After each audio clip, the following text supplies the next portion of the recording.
Today we're here to explain the third shot drive in terms of what it is, why it's such an effective shot to consider, along with when and how to use it. In terms of the third shot drive, the name says it all. It is the third shot of the rally, which is somewhat hit offensively with a deliberate combination of pace and spin. Executed well, the third shot drive should pass over the net without much arc and dip down towards your opponent's feet. For beginner to intermediate players, particularly in windy conditions, dropping the third shot is a little riskier than driving it. Whether you can or should hit the third shot drive depends a lot on the return's bounce height and positioning of the opponent who hit the return. So if that ball lands deep in your court and is bouncing up high at waist level or above the height of the net, that is your green light to hit the third shot drive. If ball contact is below the waistline, it may be too difficult to drive through the ball and you risk hitting into the net or high over the top of it. If the returner is moving towards the non-volley zone when you're hitting the third shot, driving the ball to their feet is a smart option. Hitting shots on the move is more difficult, so you're putting your opponents in a tough spot.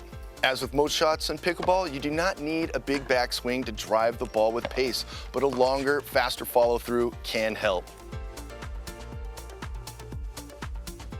As far as how to hit the third shot drive, we want to start with the athletic position. Prior to hitting the shot, you want to be able to move to the ball in any direction.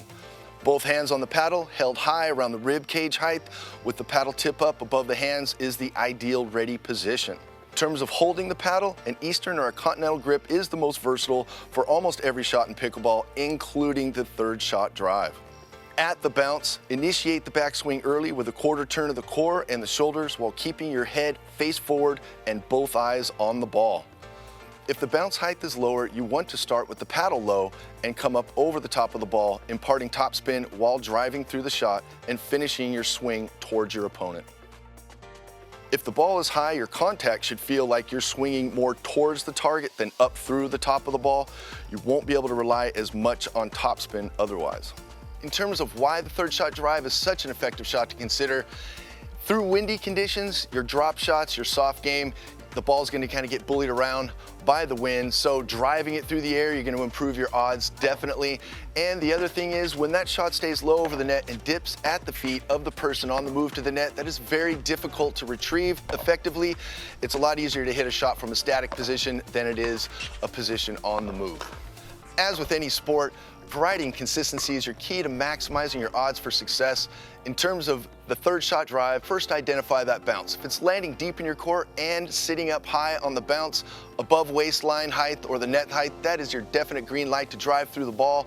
Other mitigating circumstances such as wind is another consideration. You definitely want to drive with a little more offensive tip speed to pierce through the air so as not to have the ball bullied around.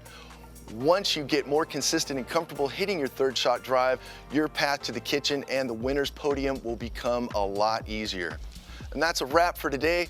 For any more tips on improving your pickleball play, be sure to head over to pickleballwarehouse.com or totalpickleball.com.au.